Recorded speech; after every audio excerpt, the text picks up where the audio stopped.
नमस्कार शेतकरी मित्रांनो. आणि आपले जे 4 ते 5 वर्षापासून आपण ते एसीटी वैदिकचे युजर आहे, तर त्यांचा आपण पेरूबद्दल थोडा अनुभव घेऊ.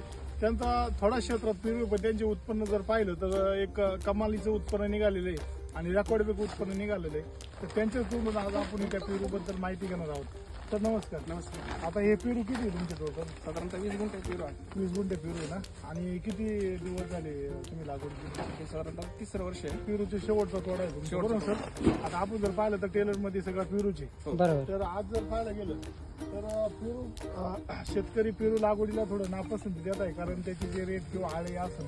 तर या वर्षी तुमचं उत्पन्न किती? 400 झाडामध्ये साधारणतः 8 टन उत्पादन 8 टन उत्पन्न निघालं. म्हणजे 20 गुंठ्यात 8 टन उत्पन्न निघालं. रेट साधारणतः 20-25 अशीच रेंज 20-25 आता आणि आता 40 रुपयापर्यंत रेट वाढले. आता वाढले.